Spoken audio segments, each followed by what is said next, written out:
Hey girl, this is my second episode and I'm so excited. It's Sunday, June 1st. I am recording this from my office, my actual job, my 9 to 5 job. We're closed on the weekends, so I thought it would be the perfect place to come and record. So here I am. I got some coffee here.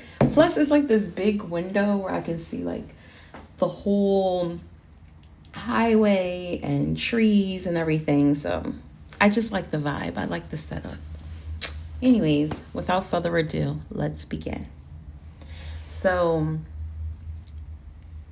in my 20s and 30s, I'm now 44. In my 20s, I was pregnant with my firstborn, with my first daughter. I have 3 daughters, by the way. But I was pregnant in my 20s with my first, and I was homeless at the time. I was bouncing from shelter to shelter, ended up locking down a really, really good shelter in Upper Darby, Pennsylvania. It's called Mother's Home. I believe they're still in operation. So if you know anyone that is pregnant, because that is one of the requirements, you have to be pregnant. If you know anyone that may be in need of that sort of service, it's called Mother's Home and it's in Upper Darby, Pennsylvania on McDade Boulevard. I think it's 51 North McDade Boulevard. But that's where I was. I was there for a few months. They helped me get into a program that I was able to get back into college, and then was able to find housing through another program called Community Action Agency. So that my 20s was, I'm bringing all that up to just give you the backstory of how I ended up 40 something and nothing. It started in my 20s. In my 20s, I was homeless and pregnant and just miserable. And then in my 30s, I was finally done with college, finally living on my own with my daughter in our own place and space. And then I ended up moving to California. Met my husband, was unhappily married for quite some time, if I'm being completely honest and transparent with not only you guys, but with myself. And that lasted for quite a few years. So we go from being homeless and depressed to being married and depressed in my 30s, and then divorced and depressed.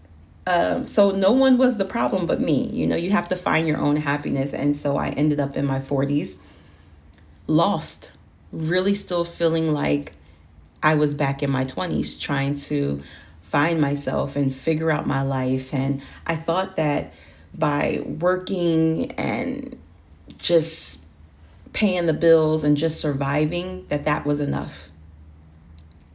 So 40, 41, 42, 43, and now 44 is just like, I don't want to continue. I don't want to go through my entire 40s like this. And it's like, I started to feel just very confused with life altogether. You know what I'm saying? It was just like 40s for me feels like I'm the middle child. You know, like I'm no longer in my 20s and my 30s. I'm not yet 50, but just feeling like very much like I have nothing. Like I have nothing put together. Like I'm not driving the car that I want. And I don't want to be materialistic because honestly, it's not about the material things. But it's just like I'm not in that space of not where society would think I would need to be. Because according to society standards, I should definitely be well more off, or how would I say that?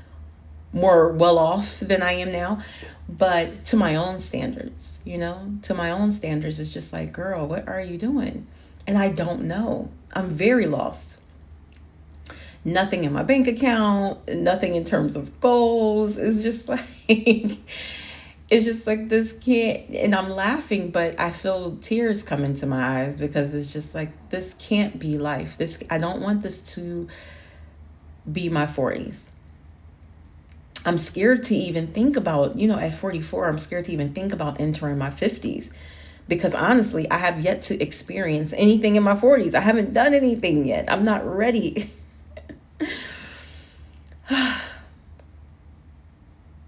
Well, I know that I can't be the only one feeling like this.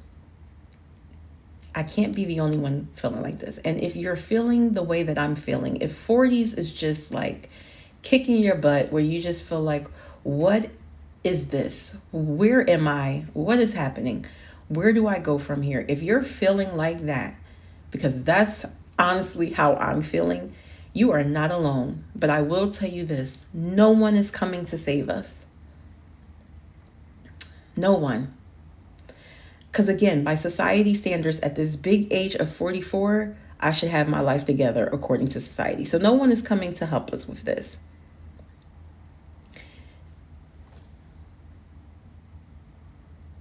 So what do we do? Yeah, that long pause was just me sitting here thinking, what do we do? We save ourselves. We save ourselves.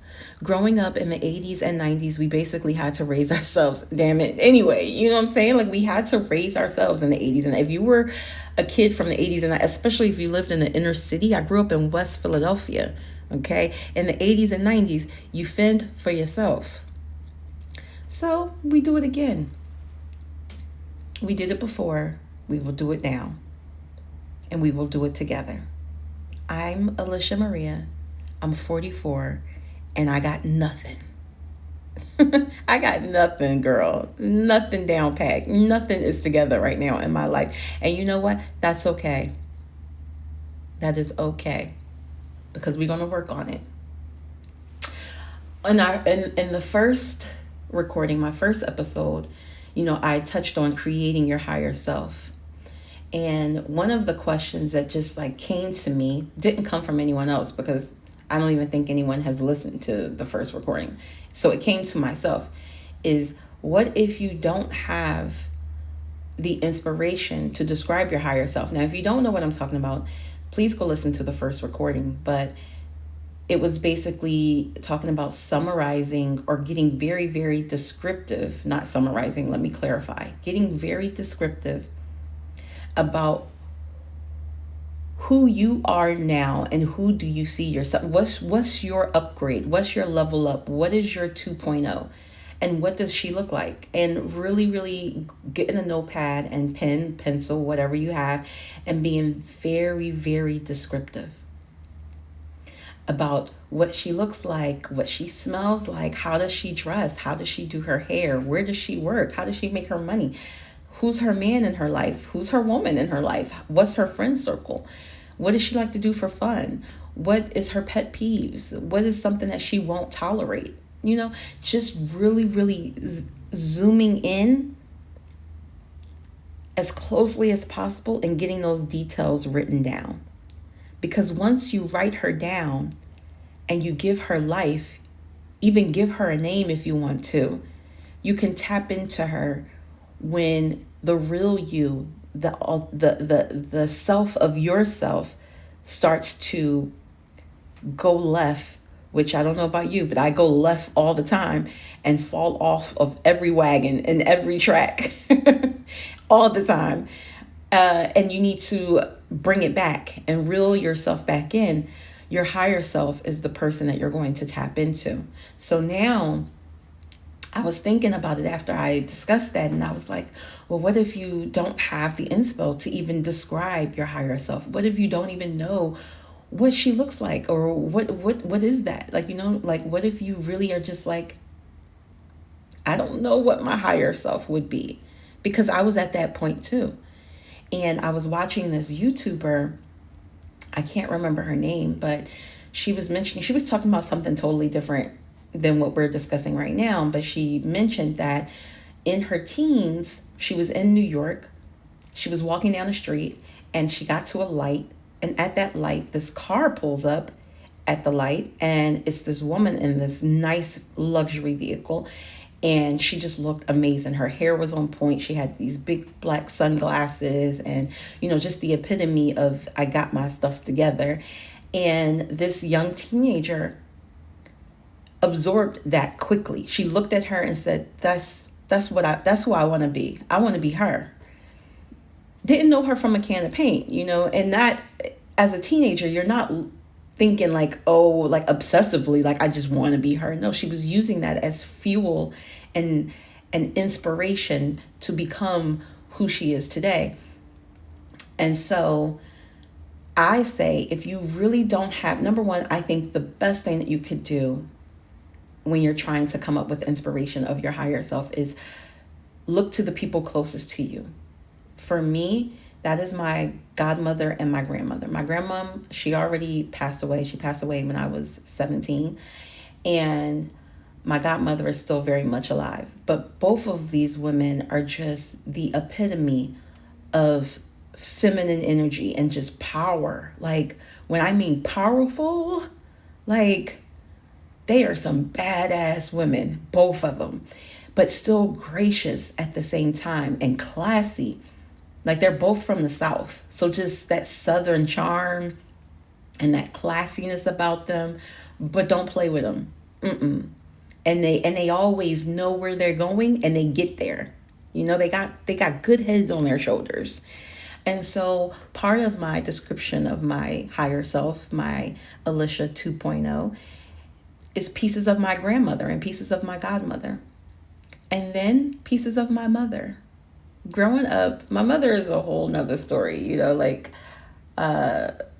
we grew up together, I think, because my mom gave birth to me when she was 17. And man, oh man, was it tough for her. And she had some alcohol issues and some drug abuse issues, but there are still pieces of her that is in my 2.0 self, because through the drugs, through the alcohol, my mother is such a compassionate woman, just loving, like the biggest heart I've ever seen in my life, sometimes to her own detriment. So you got to be careful with that as well. But there's pieces of her in my higher self. And so I say, look to the people closest to you. And if you look around and you really have no one, well, then it's time to tap into a celebrity. Is the next easiest thing, I think. My celebrity that I like to tap into now, okay, don't don't come for me on this one, okay, girl, don't come for me. But it's Kim Kardashian. I don't know why really, but there are moments in my life where I'm just like, what would Kim do? You know, and I'm a Libra, so I tend to gravitate towards other female Libras. And honestly, Libras are just my 2.0. Libras are it. Libras are very, the Libras that are, I should say, healed and not really, you know, going through trauma, because Libras can get very dark. My mother is a Libra, so Libras can get very, very dark at times too. But for the most part, they're powerful and just exudes feminine energy and just gracious and classy and graceful and just, I love me some Libra women. And so if you can't find anyone closest to you, tapping into a celebrity might be the way to go. Pick someone or an influencer, got to be someone on Instagram that you really, really like, or TikTok or something. And you don't need to grab everything from that person for your inspiration, but maybe bits and pieces to just get you started can help be the baseline for where you see yourself going, and then you add to it. And then once you mix in your little bit of ingredients here, a little bit of family members there, a little bit of celebrities here, then you now have a full scope and picture of what your higher self looks like. Okay. Ooh, that was a lot. Sex and the City also just came to mind too. So, pick one of the characters from Sex and the City. I don't remember their names, but I know I used to watch that show. It was a good show. And I believe they were all pretty much in their 40s as well. So there got to be something or someone that you can pull inspiration from to start creating the basis for your higher self, your 2.0 self. And through all of this, use your imagination. There is no limit to what you can create when you get your imagination involved. I know for some of us, it hasn't been used in quite some time, and that's okay. We still got it. Your imagination doesn't go anywhere. Now it's time to tap into it and use it. Now, Now that you've tapped into it, you've written her down, you know what she looks like, you know what she eats, what she drinks, what she smells like. What do you do with her now? Well, now it's time to apply her. You apply her to your daily life right now. Again, it's Sunday. I'm in my company's office here alone recording this. Normally on a Sunday at this time, because it's like 8 in the morning, I would still be asleep. I would still be asleep. My higher self is like, no, we got work to do. We're getting up. We're going over there. Get some coffee if you need to, girl, but we're doing this. We're doing this and we're doing it now. So we're going to tap into what you've written down. We're going to tap into her every single day. Remember from the first recording, again, if you haven't listened to it, please go do that. But remember we're not preparing. We're not prepared. We don't know. How can we prepare when we don't know what we're doing, right? So we're not prepared. We're just going to start. Don't prepare, begin. We're just going to start. We're just going to do it. Because if we don't, then we allow our minds to eventually talk us out of it. So you got your 2.0 person written down. Now you're ready to apply it. It's Sunday. This is a new week. So this week we're taking baby steps, you guys. Okay, we're taking baby steps. For me personally, I am going to, once I leave here, I'm going to go prep out my outfits for the week for work. I never, ever do that. Trust me. It's like at the last minute in the morning, I'm rushing and running late. And I'm like, what am I going to wear? I never prep, never prepare. My higher self, she's different. You know, she does. She prepares. She takes her time and picks out her clothes like a little kid for the week starting on Sunday. And I'm like, that's weird that you do that. But okay, I have no choice because she's like, we're doing this. And I know it sounds crazy. I know I might sound a little like I'm losing it here. But delusion honestly can be your best friend when you are as low as I've been feeling lately. You have no idea how low and how 40 something and nothing I've been feeling. And so, yeah, I'm going to do whatever I can do to pull myself out of this funk. So if prepping my clothes for the week is what my higher self says to do, then damn it, I'm doing it. So I'm going to do that. I'm going to prepare my lunches. And what else?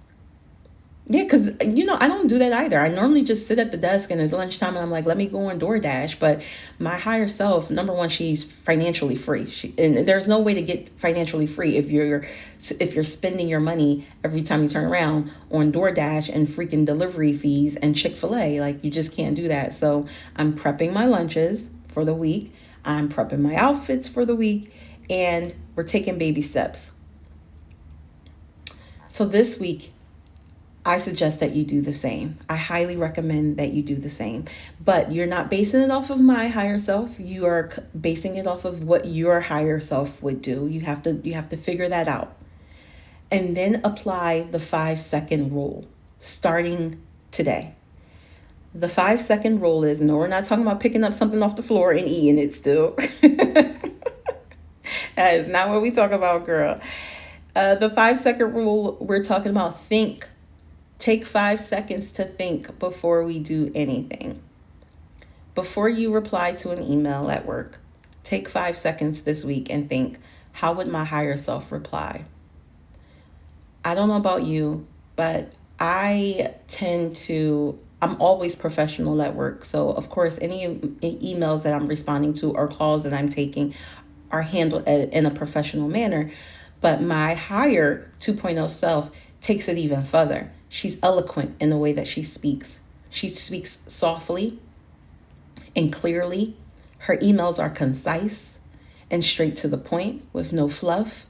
And so the 5-second rule that we're applying this week is before you do anything, take 5 seconds and think, what would my higher self say?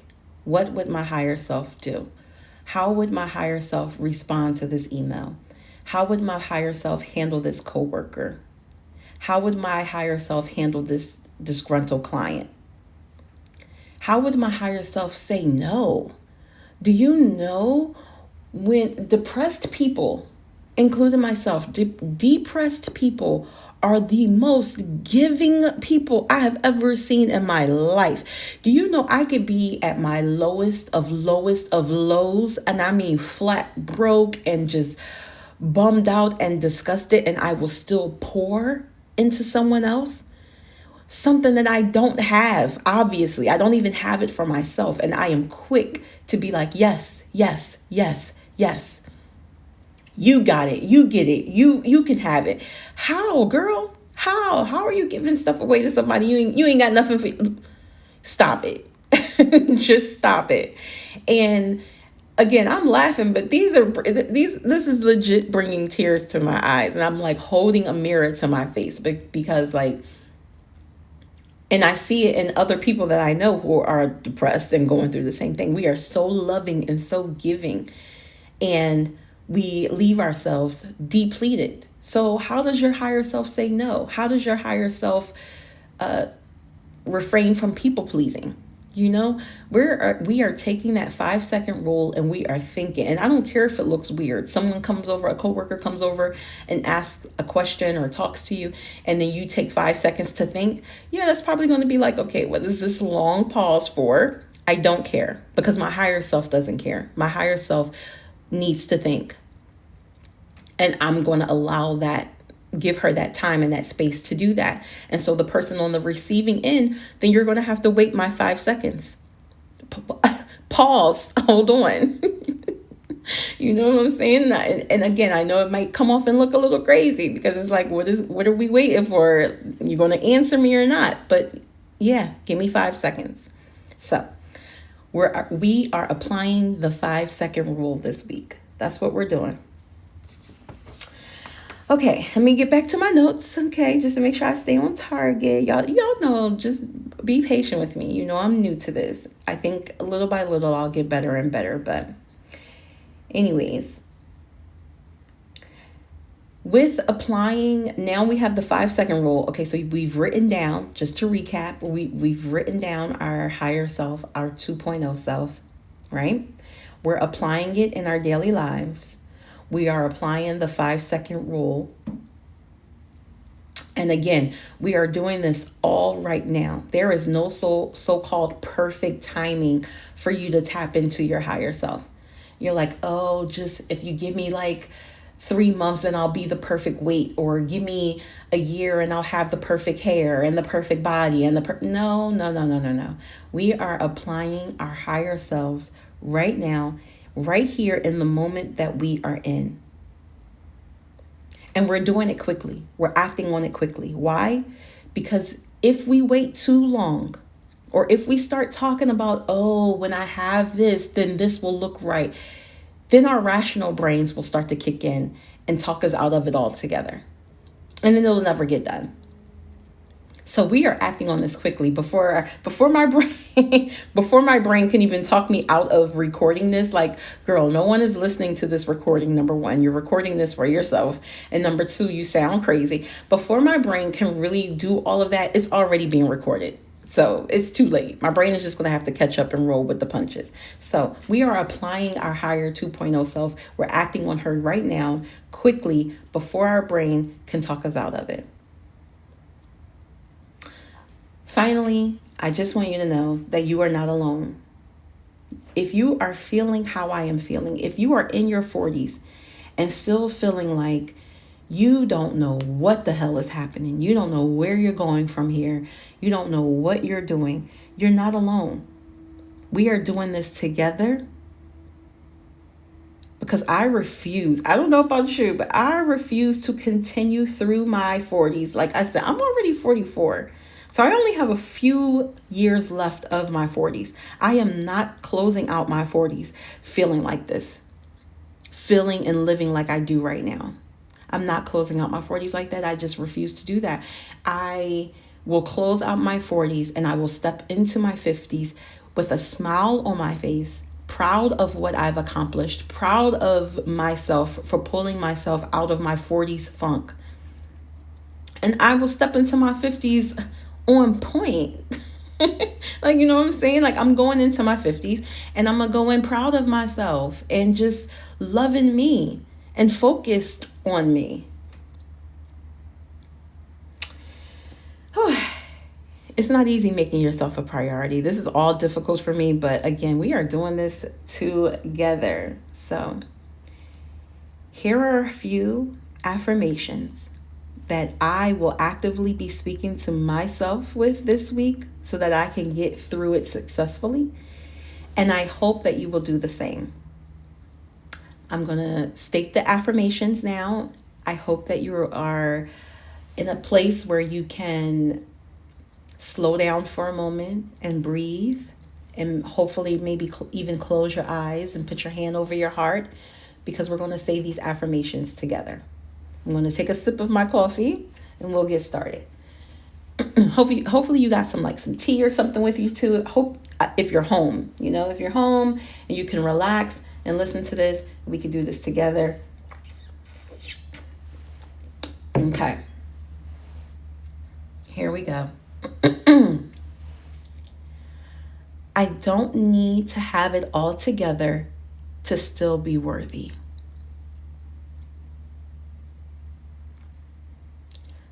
I don't need to have it all together to still be worthy. My cracks reveal my beauty. My cracks reveal my beauty. Even here in this low place, I am growing.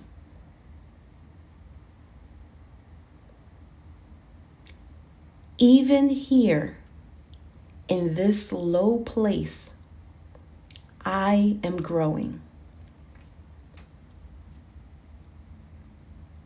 My next beginning is happening right now. My next beginning is happening right now.